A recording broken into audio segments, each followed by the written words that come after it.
Paref says hello. Today we're going to talk with Carolann Najarian.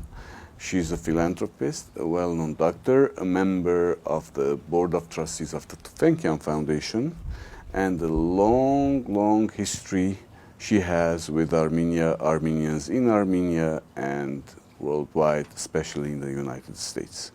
Nice to see you again in Armenia. Thank you. After 12 years of absence, what brought you back? The Tufenkian Foundation, I can say. James and Andranik of Gasparian put a lot of, not pressure, but enticed me back, George and myself back, in the context of the new revolution, of the new Armenia. And so we decided we would come. What were your feelings when you were in America and you were watching on TV or reading in the newspapers the developments in Armenia back then? You mean for the revolution? Yeah. We were very excited. We were glued to the television. We were glued to CivilNet, broadcasting live, real time, and in English or in Armenian. We just were very excited. It was as unbelievable for us that this was happening as it was for the people here. It was really something nobody believed would happen. Right. That positive change would come to the country, and it happened. And I'm sure a lot of other Armenians were also excited. Everybody was excited. We were on the phone talking, calling each other. Did you see this? Yes. Did you see that? Did you hear how? It was that kind of. It really was a historic moment. It was for everyone. That's true. That's true. And 12 years, you came back. First thing you did was you went to Artsakh. Right. Right? Like you stayed a day or two in Yerevan. One day, one night, and the following day you were in Artsakh. And what feelings you had? What changes you saw? Yeah. Well, first, the first big change we saw was the new road. The north-south. From the others, from Sevan to Karvajar. Yes. So, and Tadivank, which I had never seen. With all the trips to Artsakh, we'd never gotten there. So that was really exciting to be on the road. Was no bumps. No, it was brand new. Poset Chigain. Yeah. So that was really terrific. And then just coming into Stepanakert and seeing the city initially was quite thrilling because there were major changes have taken place.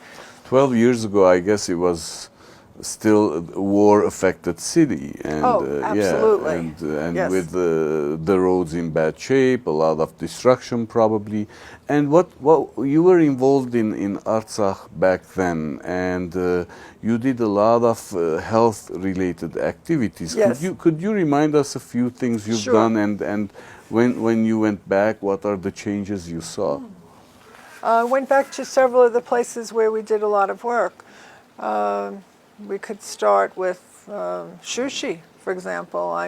I lived in Sushi when I came. Very often I stayed with Vigen Khachartian, who was the chief doctor there, and the hospital. I didn't get to see the hospital this time, unfortunately, but the hospital was in pretty dire condition at that point, and I'm sure it's been improved as the other hospitals have in Stepanakert. But the city itself, I mean, I was lost. I didn't know which way to turn or where to go. And it's such a beautiful city. It's beautiful, and it's being resurrected with tremendous taste. It's being pulled together very nicely. So we're excited about that. And then you drive down to Stepanakert, and of course it's just a totally different feeling. Before there were a lot of burnt out buildings, windows broken, and slowly they were beginning to fix it, but nothing like this. The storefronts now are all modernized. I have to say it has to be one of the cleanest cities that I've ever been in. You will not find a piece of paper or a cigarette butt or anything on the streets. Very, very clean. And they've made some beautiful gardens, some beautiful walkways. The streets are gorgeous. Everything is just designed for the population to enjoy. That's true. And your projects back then were health related. Yes. Could you remind us some of the Sure. things you've done? Because my question will follow that. Yeah. So let's see. I have to remember all of the things. Yeah, you've we could start with the maternity because that was a very sad situation. When I first got to Stepanakert, the maternity hospital had been evacuated, and they were delivering babies in the basement of one of the government buildings. So, we went down there and we delivered supplies, and then over the years we continued to take supplies, incubators, all kinds of things, surgical instruments, heating. When they finally got back into the maternity hospital, not only did they need incubators, but they needed a heat supply for the operating room. And so we took those. We took big heaters. I don't remember exactly what they were like, and other forms, other kinds of equipment. Then we helped with the military as well. We took a lot of bandages and medicines. Of course, with all of this, lots of medicines, antibiotics, various supplies, care to the military, to the wounded. We did first aid kits for the soldiers, little packets that they could fit into the sleeve of their uniform. And use it when need be in the front lines. For the front line. Those were front line designed, and we had in it a paper that opened. It looked like a little book, but you could open the whole thing. And in Armenian was written all the instructions of what to do with a burn, with a surface wound, a deep wound, so on and so forth. Yeah. Basic first aid information. Yeah. I remember you also were involved in establishing or supporting NGOs to continue the health-related activities even when you're not there. Are they still operating? Are they still... Well, we started the Orphan Center in 1995, named for my mother, Arpen. And that is a facility that we distributed food and clothing to pregnant women. In the first, 15 years or so, it was all women, all pregnant women. Now we have lessened the numbers, narrowed it down to women who are poor and who are vulnerable. Yes, good word. And who are having their third and fourth child. Yeah. You see, we could go on and on with the things you've done, the things you've seen, and the experiences you've had, some of them great, some of them really hurtful, some of them bad. You came back and you saw lots of people. Let's start with Artsakh. You met with President Sahagian, you met with Arpen leaders, you met with Tufenkian staff and the ministers there. And we went to Bertsor. And you went to Bertsor. So I know that there has been a lot of changes. As many changes we have, the needs are still there, though. Did you identify a few needs that we should consider in our future activities, we as Armenians and foundations and NGOs? Well, we can say first that the hospitals, the two main hospitals that we visited three. We visited the Republican Hospital, which is simply a state-of-the-art facility now. We visited the maternity hospital, which is much, much better than it was, but they are, within the next couple of months, moving into a totally new facility as well. And we visited the children's hospital, which has also been totally renovated by a Russian benefactor. and looks fantastic. And we met with the chief doctors of each place. In Bertsord, we also met with the chief health person there and reviewed their facilities. They're going to be moving into a new hospital, hopefully in the next couple of months, if not year or so. This is one of the interesting problems we found. Number one, at Bertsord, pregnant women, when I was there with Artsakh who Artsakh was a military surgeon who took over the head of the health problem, became the chief medical officer in Bertsord. He did everything. Delivered babies, did C-sections. I mean, there was nothing that Artsakh wouldn't attempt. He was doctor for everything. And so I was mostly going to be concerned with prenatal care and looking at that, but it turns out that women who come to Bertsord who are delivering in labor at that point have to be transferred to Stepanakert because there's no specialist in Bertsord to deliver babies.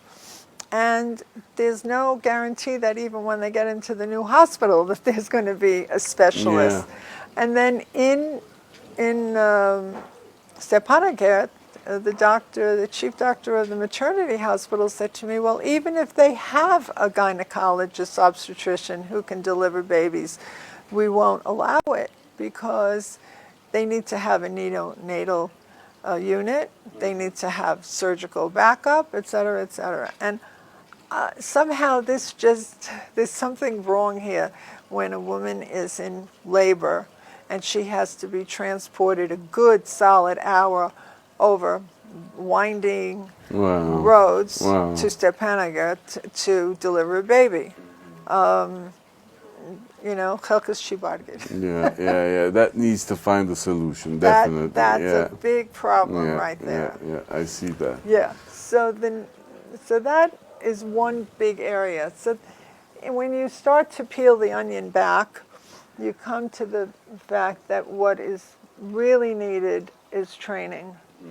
They were asking everywhere I went, when you come down to it, yes, we have all this equipment, we have all this state-of-the-art facilities. I mean, beautiful, really. And we don't have the masnakeds, the specialists, and the ones we have require training and being updated. Yeah. It's not only the structure; it's the content also that we need to work. Right. And make sure that there are a lot of skills, also a lot of new knowledge. And knowledge in medicine is always changing. Exactly. So it's not like you train once or you give them a training program once and that's it.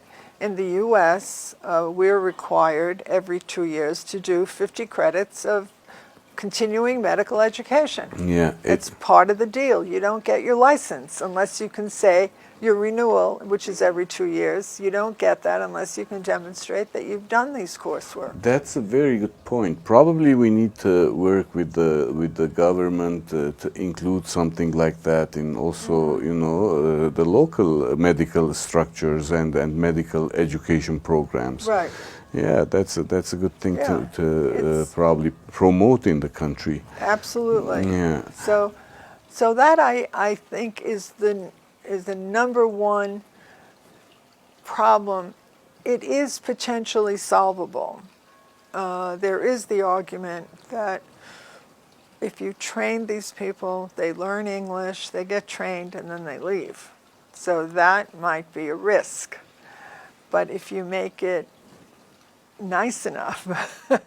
Attractive enough to stay. Right. Yeah, I agree.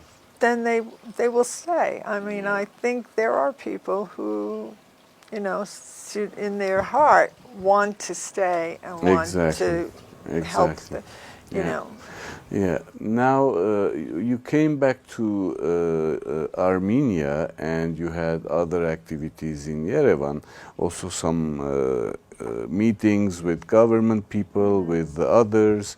Could you tell us what were they all about, and what were your impressions? Where did you go? Who did you meet? What Right. did you feel? Do you feel changes? Do you feel new energy? Oh, yes. We started with the tour of AUA, the American University of Armenia, because, as you know, we've given two of the buildings, which was the issue of why we didn't come. We've given them to AUA, and so they wanted to show us what was going on there, and we went to see the buildings.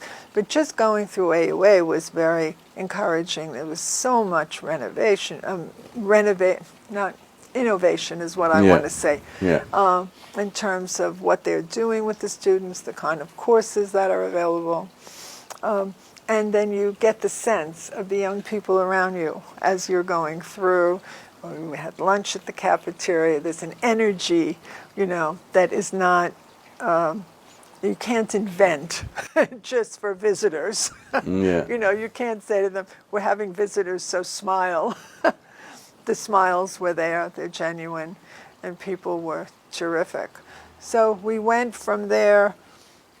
In the course of the week, we had several other facilities, the Wigmore clinic, Carolann Najarian's clinic we toured. We toured the Armenian Bone Marrow Registry, even before Frida's here now, but before Frida arrived with Dr. Tufenkian. Fantastic what they've done. These are all wonderful, growing projects. But even at the same time, I want to say, on the street, just walking on the streets, you sense the renewed energy, happiness, excitement among the young people. Probably. Youth, very youth. This is now a young city. This used to be an old city, an old, tired city. It's now a young, lively, energetic place that is attracting young people from all over, I think. That's good to know. That's good to know. Because we live here, we don't realize that. Oh, but really? Your perspective, who came again after 12 years of absence and telling this to us is, very uplifting. Oh, really? It's amazing. We feel like we've been dropped out of space. We have we have historical memory. We don't have recent memory. It's as if we lost our short-term memory. And it's totally amazing. You feel it. And the other thing I feel, which I don't know how this happened, but I don't sense any, in English we say attitude. People who have an attitude, they hold back, they look at you, they look down at you, they're not. I haven't met one person yet, whether it be the president of the country or the first lady or the kid in this, serving you in the restaurant. Coffee shop or nobody has an attitude. They are much nicer. They're friendlier, and also they've learned to be very customer, oriented. Absolutely, very much. And I suspect, now that I think about it a little bit, is that it may come from Nikol Pashinyan. It might have its positive influence. Right, it does, because they see how honest, humble, outgoing, open he is. Plus, we also have to remember that a lot of diasporans are coming, and there is daily interaction with the population, and the people see that, it's better to be nice, and, it's better to be customer satisfaction friendly. has to be their priority, because they make better money, they make good friends, they make, it's part of the life learning curve the country's going through. But even that has to happen in fertile ground. Exactly. I don't think it was there. I don't know. I wasn't here before the revolution. Somehow that moment just transfigured. The mood is changed also. I agree. But did you have a chance to go to remote or close by regions? A little bit. We went to, just drove through some areas. We went to Khorvirab and and they're in. Because you see, Yerevan, Carolann, is really, it's a vibrant city, especially the center and around the center. But if you go to the regions, you need a lot of work there. Still needs to be done a lot. We went to Gremory. Yeah. Okay, because I had a clinic there for many years. And there too, it's beginning to change. The center of the city has been renewed. Beautifully done, just beautifully. And I was very happy to hear President Sarkisian say that the revitalization and rebuilding of Gremory is a priority. Yes. And that the government is going to do everything it can to start shifting government departments and services and doing programs that are going to encourage development in Gremory. And they want to keep it as a historic city at the same time, which is important because Yerevan lost that image. Lost it completely. He would like to have it be named a UNESCO historic site. It should be. It's absolutely beautiful. Right. And we're going to open a center. Tufenkian Foundation is going to open a center, not in Gremory, in Marali. In Marali, because Marali, there's the need to reach out to socially vulnerable children. So we're opening our 5th center there very soon. Excellent, excellent. So, other than that, where else? I'm trying to think. We did so much. I think that probably covers the major things. We did Sushi, Berzo, Sushi, those, Gremory. Any other places outside of Yerevan? Not yet. No. Not yet. We haven't had a chance. How about meetings? You met lots of people at the same time, and I'm sure people were looking forward to see you again. They were eager to meet you again and to have conversation with you, coffee or lunch or whatever. Right. So we've been wined and dined from one end of this country to the other. I don't think. You don't have much space left. No. No. If I've ever wondered what it felt like to be a celebrity, which is really very nice, very touching.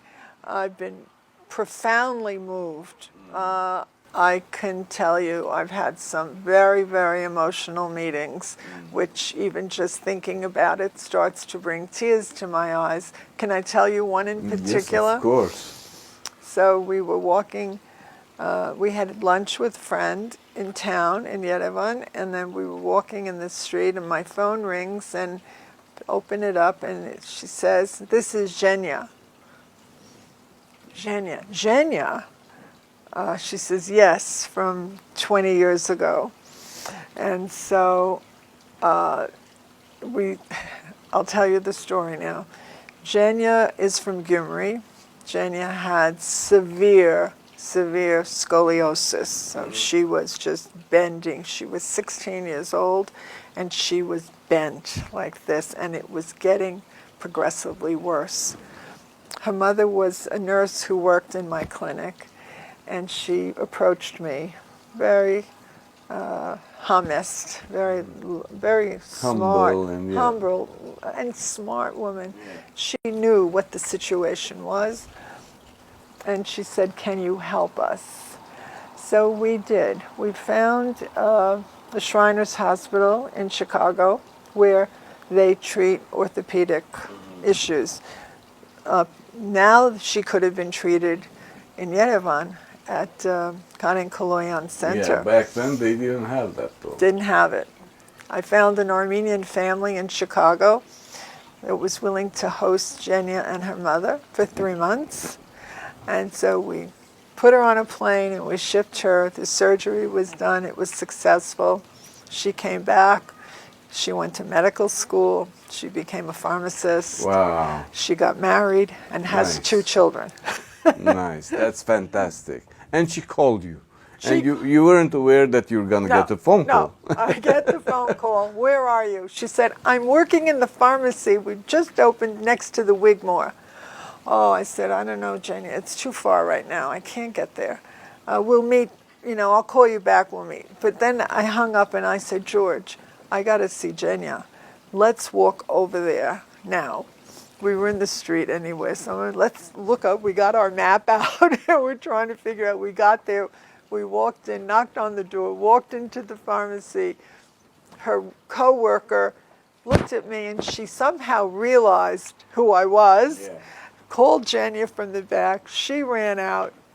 It was just tears. And that's amazing. That's amazing. And it's just, I've had several things like that happen. That's amazing. Yeah. These are experiences you will never forget, Right. because you see after so many years, you see the change that you've also been part of. Right. Even though you had so much also Yes. disappointments every once in a while here and there, but then you come and see that whatever the seeds you've put in the soil are trees now. Yes. Yeah. It's amazing. It's an amazing. What other experiences, as we don't have much time left, how can you wrap up your experiences with your meetings, encounters, and? Well, it's just been very warming. It's been, I met with 2 doctors who I taught. I gave a course in the Ministry of Health on how to examine a patient. And she said they never, ever learned anything like that. And even after that, it's not being regularly taught. She said, and you gave me that foundation, which changed my life as a physician. And so the thing with all of these meetings, even with the president, and the first lady, to say to me, we know what you've done, we appreciate it. To have that thank you coming now is so meaningful. To get the award in Artsakh. Vachagampare award, And given with such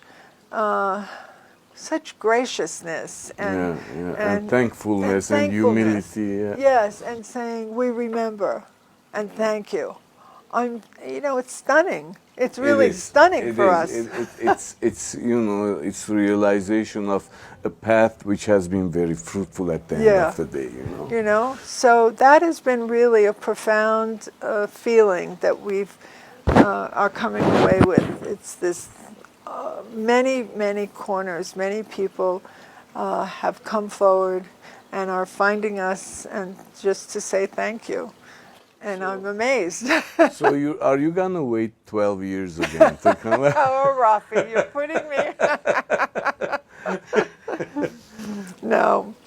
We did have a really nice dinner with James and our cousin John Hodian, and James, as I said in the beginning, was one of the people who really kept pushing me. You got to come. You got to come. That's great. Yeah. That's great. So no, we won't wait. I'm not sure when it'll be, but it'll be soon. Thank you. Thanks for everything, and thanks for coming again. Yeah. Thank you. Thank you, Raffi. This was nice. Thank you.